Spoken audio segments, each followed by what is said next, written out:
So, next thing we want to talk about probably is into the Serocade tab, which means equipment. We have crystal tools, which we can complete straight away. Crystal tools allows us to craft these crystal pick and whatnot from these crystals that we've picked up and crafted. These are pretty decent. I think they're about as good as iron, maybe? I'm not sure. 4 damage. Yeah, they're about the same as iron, I think. Which is reasonable given they're fairly, I wouldn't say expensive thing, because the crystals are actually quite common. But they do have a bit of a process to make. And upon doing that, it actually unlocks this ability to do this research here, the arcane plates. So I'll grab some more of these. So I can do these quickly. Bam. So arcane plates are pretty cool. So this is a way you can use your mana. Got a few types of plates here. First of all, you've got the plate of healing, which is just the water plate, basically. You craft it using a ritual, a blank plate and some dust. Simple. And this one, when activated, will use up mana, give me regeneration for a bit, which is quite handy. Got the plate of defense, which, when activated, will use mana, and again will give me a potion effect, in this case resistance 2. Plate of agility, which gives me jump boost 2 and speed 2. So, quite handy for moving around. Plate of combat, which gives me strength 2 and haste 2. So you can deal more damage to your enemies and attack faster. Plate of transposition, to actually mark a location in the world, and at the cost of mana. And your eardrums, as the loud noise, you can teleport back to that location. Plate of purity, which gives you this potion effect shadow ward for an hour, which will be handy later on when you when we see the introduction of shadow minions and Prometheans to the game, because they're not in currently, but they will be later. That is used to basically stop them from attacking you and taking your mana. And the plate of change, which in its tooltip says resonates near stone, and by that it means if you right click on stone, it will turn it into Nordic stone, which is a thing that you'll remember from Lordcraft if you played that. So, those are the plates. They're pretty cool, pretty easy to make. And now that I've done those, it gives me access to elemental tools research, which I'll just complete. And that allows me to craft these things, these elemental tools here. Now these have pretty interesting effects. This one, the mana infused crystal pick, is not really in this set, but requires that research to get it. So the pure crystal pick and the mana infused are basically just good pickaxes, essentially. So they are pretty helpful. They're both good. The pure crystal pick basically picks the best attributes from all of these, apart from the fact that it doesn't have any abilities like the others do. So something to keep note of. However, these elemental pickaxes, or tools in general, all of the tools of that type share these abilities. It's just that I'm testing with pickaxes because it's easy. So the water ones have the ability to place down some water. They basically act like a water bucket. So I can do that. The dense tools, when right clicks, will make a noise. And will sort of define an area in front of you, about 3x3x3 in front of, in the direction you're pointing, and will tell you the 3 most valuable items they have located in that region, or 2 if it can't find a third, or 1 or whatever. That kind of thing. So it basically just tells you what's there. You've got the floating crystal tools, which what they do is they make you not take 4 damage when you're holding them, which is pretty handy. That will work if they're in your offhand as well, by the way, so they don't have to be in your main hand.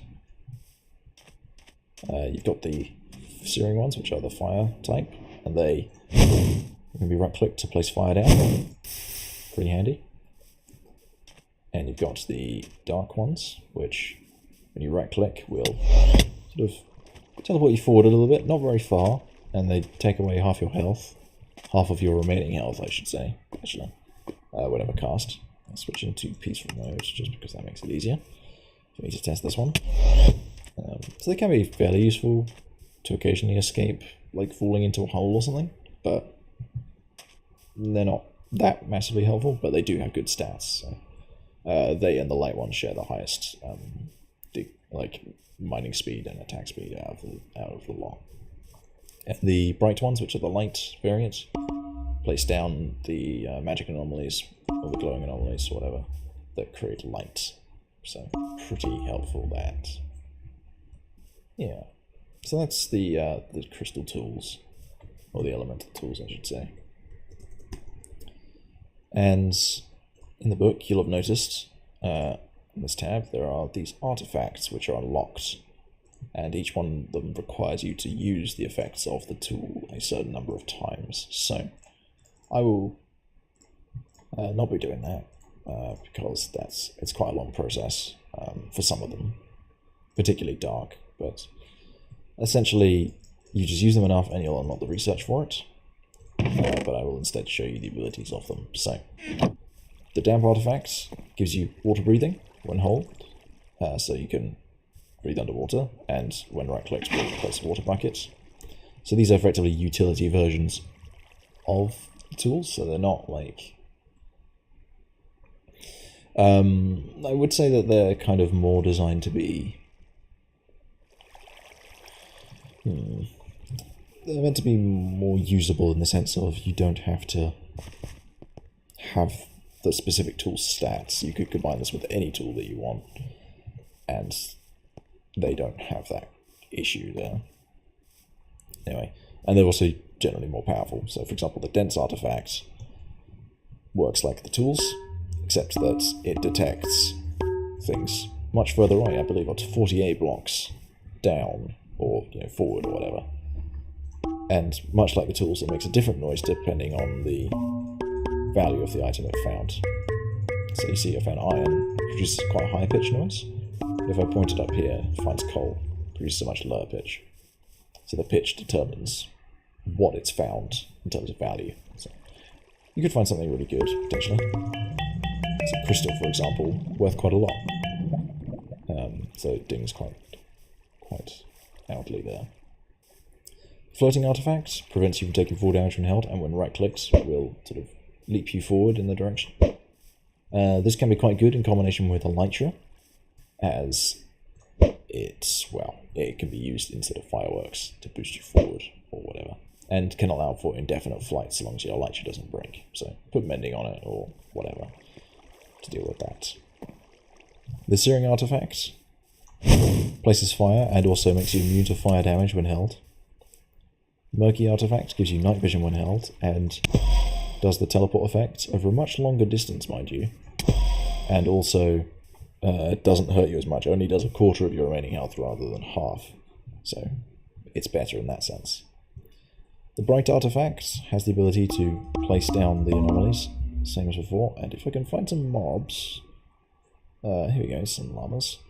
If I hold the alternate effect and right click, it will actually give them the glowing effect, which means I can see them through walls or whatnot. And I can do that at any range.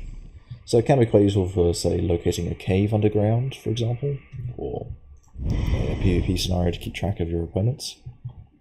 Any of that kind of stuff. So yeah, that covers that lot. So let's see, what have we got? Let's put down the floor and delete everything in here. So now on to the sort of main part of where this mod will find its place, I suppose, in the spellcasting system. So we have a fairly complicated spell system. Well, I say complicated, it's got a lot of features in it. I wouldn't say it was complicated per se, in terms of like difficulty. It's pretty reasonable, I think. Let's pick up all these foci that I've got. I've got a few things to test with here, so. So the first thing you'll be wanting to make in this is a focusing crystal, which requires simple crystals and a pure crystal. The pure crystal is made by just growing a seed, as you'd expect, and the dust for this is made by combining one of each of the elemental dusts plus 3, just plain dust. That makes a focusing crystal, and that is used to craft a spell workbench. You will need 2 of these because these are also used in the actual spell crafting itself. So, to begin crafting a spell, activate your spell workbench, and you'll be presented with this GUI. Place your focusing crystal in the top. You can start selecting some options. This stuff is all available in the Elemte tab, which you need to research for, as you can see. And basically, you need to research the majority of these. So if I switch into survival mode here, you'll see that when I select targeting, I only have self and touch available. Let's go self for now, because that's easy enough. And the spell type we want is regeneration, so we're going to give ourselves regeneration. And we'll refocus the crystal, tells us everything about it, including its total mana cost. Boop, makes the crystal, there we go. And our research here allows us to craft all this stuff, including the actual staff itself. It also details how to use it, and it also details about a new ritual that uses blocks of pure crystal, which you can in fact do quite easily. So this ritual here, you'll notice that I only have 4 mana in the top left of my screen here. This ritual, using this block of pure crystal, actually allows you to get more mana, however it costs levels. So if I give myself some levels, let's say 100 XP, it will require 5 levels for the first use of it, and will give myself another block here once the animation's finished. As you'll see in a moment. There we go, see a new block there. Now the second time I go to do it, don't have enough levels. Do I have enough now? No. Second time, it uses 10 levels. And it uses 5 extra each time you do it. And you can do it up to 36 times, which will afford you a total of maximum 40 mana, unless you've spent some on passive abilities. So, that's something to be aware of. The staves are crafted pretty simply. It's just type of metal you're doing, plus a simple an amplification rod of the type. Amplification rod is pretty easy, just sticks around a log. And once you have a staff, you can grab your focusing crystal, put it in the first slot that you can get access to, which, in the way that Minecraft orders things, is this row first, then this row, then this row, then this row. And you right click to equip the first focus in your inventory. It will do so. You see it's now on the staff itself, and when I hover over the staff, it will tell me what spell is equipped to it. And when I activate it, see it gives me regeneration 2. And to unequip it, I just hold shift and scroll wheel, and that will take it off. So that if I wanted, I could put it on a better staff, which will give me the same effect, because staff upgrading is a bit different in this to how it was before. So, another alternative to staves, well, actually, if I point out something quickly here, staves only work if both hands are free. Even if they're in your offhand, it doesn't work like that. So you need to have both hands free for it. A way around this is to make use of wands. These are a optional, well, no, they're not an optional research, they are a progressive research in this. I'll complete them quickly, like so. I will have access to wands, which will allow me to craft a wand, and wands are a bit cheaper, but they're also a little bit more usable, because you can use them in your offhand, or, you know, with a sword or a shield, or whatever. But they also aren't quite as good in terms of the power of the spell, so when I activate it, you'll notice that I'm only given regeneration 1 in this case. And basically, the way it works is there's a kind of potency system attached to these things. So there are sort of 3 levels of it, and a wand automatically reduces the potency by 1 level. So it makes all spells a bit weaker when casting a wand, but of course, being able to use it in your offhand is pretty good. And you'll notice that my mana is being drained and is refilling over time, as you'd expect. Wands have the same upgrade system as staves, so I only need to talk about the basic one, just to explain the differences there. So wands have the 2-step upgrade process. They have research involving it, improved staff rods and improved staff caps. And to upgrade your caps, you just need to hit mobs with your staff. And to improve the rods, you just have to cast spells with them. And essentially, upgrading the caps will increase the damage dealt when you hit a mob with the weapon, because these are usable as weapons, somewhat. And increasing the rod will increase the maximum mana cost of the spell that you can cast in it. So I'm just going to go on with it to unlock that research. You see I've unlocked the first one of those. And I need to hit mobs with the golden cap specifically. in order to get the second one. So we'll do that. Even though these aren't all critical hits, they are still counting, by the way. So just so you know. So that's now done ultimate staff caps, which will allow me to craft these better ones with the mana infused ingots or gold as opposed to iron to improve it. So now we want to cast spells. Let's just cast a bunch of regen on ourselves. Mana cost for spells is obviously 0 when you're in creative mode, so just be aware of that. And the ultimate staff rods require me to cast spells with a mana cost of 2 or above. So to do that, I've actually got myself a collection of spells here. Sorry, it's 3 or above. Why don't we try out a couple of these? So let's take, for example, this one, the Focusing Crystal, which has a target type of Scatter, modifier of Lobbing, and a spell of Dig. Pop that into this stuff for now, because we may as well. And I can demonstrate how this works. As you can see, it fires out these projectiles, and they will dig terrain. The Lobbing modifier makes the projectiles obey gravity, and the Scatter obviously makes them have that many projectiles to work with. As you can see, it's quite an effective spell, digging. Kind of hard to aim because lobbing is unfortunately not great. However, lobbing reduces the cost of the spell by 1 point, so it can be pretty decent to have just for that feature. So if you don't need particular range or sort of accuracy with your spells, it can be pretty decent to go for. And the dig spell basically digs a block and drops the drop on your head. So that's the thing. As you can see, pretty fancy. What else do I want to try out here?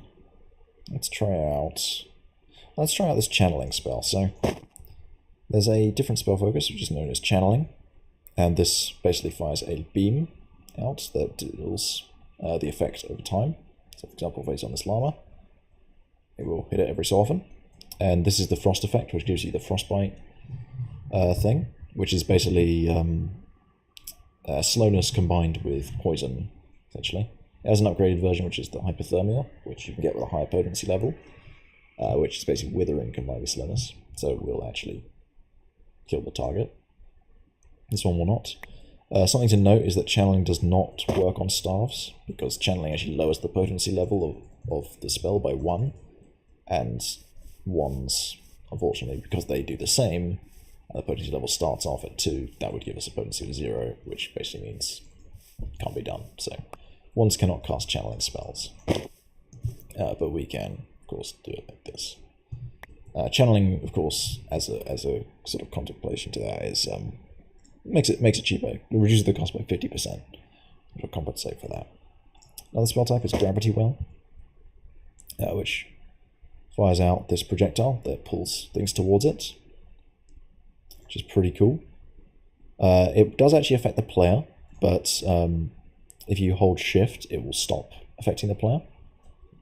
So you can use that to either escape someone else's gravity well, or if you, for example, as I just tried to demonstrate there, if I were to use this, like in survival mode, for example, I can in fact, I need to do the research for it, but I'll do it in creative mode then.